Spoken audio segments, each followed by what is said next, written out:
Hello everyone, welcome to my channel low with right way. आज हम CPC में discuss करते हैं आदेश मतलब कि ऑर्डर।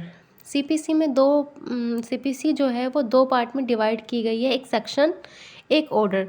सेक्शन हमें बताता है कि सीपीसी में कोई चीज़ किस तरीके से दी गई है और ऑर्डर हमें बताता है जो सेक्शन में दिया गया है उनको किस तरीके से कार्य करना है, किस तरह से उनको फॉलो करना है, मतलब किस तरीके से वो कार्य में किए जाएंगे।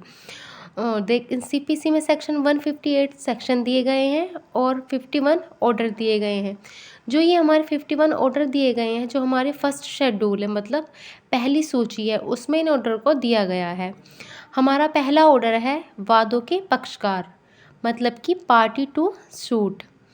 इसमें फर्स्ट ऑर्डर में हमारा टाइटल क्या दिया गया है, वादियों के रूप में कौन संयोजित किए जा सकेंगे। मतलब इसमें ये बताया गया है कि पहले भी कोई भी हम सिविल सूट लेके आते हैं तो सबसे पहले हमें केस फाइल करना होता है कोर्ट में। तो उसके केस को फाइल करने के लिए हमें अपना वहाँ पे सूट फाइल करने के लिए एक प्लेंट देना होता है, वाद पत्र के थ्रू हम अपना सूट फाइल करते हैं। तो क्या बताया गया है कि उसमें ये बताया गया है कि वादियों के रूप में कौन संयोजित किए जा सकेंगे। इसका सीधा सा है कि वादियों के रूप में वे व्यक्ति संयोजित किए जा सकेंगे वो सभी व्यक्ति आएंगे जो एक ही कार्य सहव्यवहार और सहव्यवहारों की अवावली में आते हैं, मतलब कि राइट टू रिलीफ जिनका सेम हो और सेम एक्ट और ट्रांजैक्शन के अंतर्गत जो आते हो वो उसमें किए जाएंगे।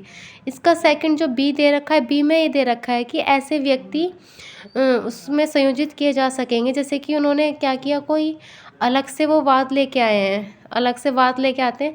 जब वो अलग से वाद लाते हैं उसमें विधि और तथ्य का वही पर्सन रहता है, तो वे भी व्यक्ति उसी इसमें एक ही वाद में संयोजित किए जा सकेंगे।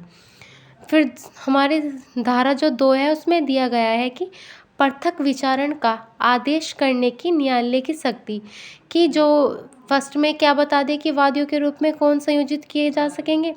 जब ये मतलब कोई 2 पर्सन है वादियों के रूप में संयोजित हो गए तो सेकंड में दे रखा है कि पृथक विचारण का आदेश करने की न्यायालय की शक्ति क्या है।